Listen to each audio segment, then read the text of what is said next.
वक्त का कैदी। ये कहानी है शीशमगढ़ की, एक ऐसा गांव जो घने पहाड़ों और गहरे जंगलों के बीच छुपा हुआ था। वहां की फिजा में हमेशा एक अजीब सी सराहट रहती थी, जैसे हुआ खुद कोई पुराना राज छुपाने की कोशिश कर रही हो। इसी गांव के उदास किनारे पर एक पुरानी वीरान हवेली खड़ी थी। गांव वाले कहते थे कि इस हवेली में वक्त ठहर चुका है। कोई भी सूरज ढलने के बाद उसके करीब जाने की हिम्मत नहीं करता था, क्योंकि जो भी वहां गया वो कभी लूट कर नहीं आया। मुसाफिर की आमद। एक सर्द और धुंधली शाम अहद नामी एक नौजवान फोटोग्राफर अपने कैमरे और बैग के साथ शीशमगढ़ पहुंचा। वो पुरानी तारीख और पुरअसरार जगहों की तस्वीरें खींचने और उनकी तारीख जाने का जुनूनी हद तक शौकीन था। गांव के वाहिद चाय खाने पर बैठे बुजुर्गों ने जब इसके इरादे सुने तो उनके चेहरों पर खौफ छा गया। बेटा, इस हवेली का रुख मत करना। जो वहां रात गुजारता है वो अपनी पहचान और अपना वजूद खो बैठता है, एक बूढ़े मछेरा ने अपने हुक्के का धुआं छोड़ते हुए कांपती आवाज में कहा। अहद ने उनकी बात को महज देहाती वहम और कहानियां समझा और मुस्करा कर अलविदा कह दिया। इसके लिए ये एक बेहतरीन और सनसनीखेज एडवेंचर था। हवेली का सहर। रात के ठीक 9 बजे अहद हवेली के जंग आलूद और भारी लोहे के गेट को पार करके अंदर दाखिल हुआ। हर तरफ मिट्टी, सूखे पत्ते, मकड़ी के जाले और एक गहरा दम घूंट देने वाला सन्नाटा था। इसने अपनी तेज टॉर्च जलाई और हवेली के बड़े हाल की तरफ बढ़ा।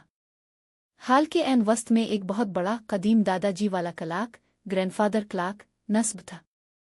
हैरत की बात यह थी कि हवेली बरसों से वीरान थी, लेकिन वो घड़ी बिल्कुल साफ सुथरी थी और चल रही थी। टुक टुक टुक। इसकी आवाज पूरे खाली हाल में हथौड़े की तरह गूंज रही थी। अहद ने तजस्सुस के मारे अपने कीमती कैमरे का फ्लैश ऑन किया और इस घड़ी की एक क्लोज अप तस्वीर खींची। जैसे ही फ्लैश चमका, एक जोरदार धमाके जैसी आवाज हुई और घड़ी की सुइयां पागलों की तरह पीछे की तरफ झूमने लगी। उल्टा वक्त, बदली दुनिया। अहद के सर में एक शदीद दर्द उठा और उसकी आंखों के सामने अंधेरा छा गया। इसे लगा जैसे जमीन घूम रही है और वो किसी गहरे कुनवे में गिर रहा है। जब इसने चंद सेकंड्स बाद आंखें खोली तो उसके होश उड़ गए। मंजर बिल्कुल बदल चुका था। हवेली की हालत, अब वहां कोई धूल मिट्टी या वीरानी नहीं थी। दीवारों पर बेशकीमत पर्दे लटक रहे थे और छत पर लगा बड़ा फानूस रोशन था। पुरअसरार लोग, हाल में कीमती और पुराने दौर के लिबास पहने दर्जनों लोग मौजूद थे, लेकिन उन सब के चेहरों पर कोई तासुरात नहीं थे। वो बिल्कुल साकित और खामोश थे। म्यूजिक, पस मंजर में एक धीमी, उदास और रूह को तड़पा देने वाली धन बज रही थी। अहद बुरी तरह घबरा गया।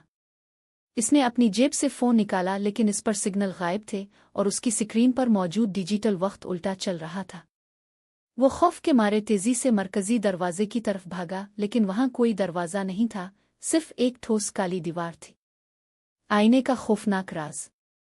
भागते भागते वो हाल के दूसरे कोने में लगे एक कद आदम आईने के सामने आकर रुका। जब इसने आईने में देखा तो खौफ के मारे इसका खून जिम गया। आईने के अंदर उसका अपना अक्स मौजूद था, लेकिन वो अक्स अहद की तरह खौफजदा और परेशान नहीं था, बल्कि वो एक मक्काराना और शरारती अंदाज में मुस्करा रहा था। इससे पहले कि अहद कुछ समझ पाता, आईने वाले अक्स ने अपना हाथ शीशे से बाहर निकाला, अहद का गिरेबान पकड़ा और इसे एक जोरदार झटके से आईने के अंदर खींच लिया। अहद ने चीखने की कोशिश की, लेकिन इसकी आवाज उसके हल्क में ही दम तोड़ गई।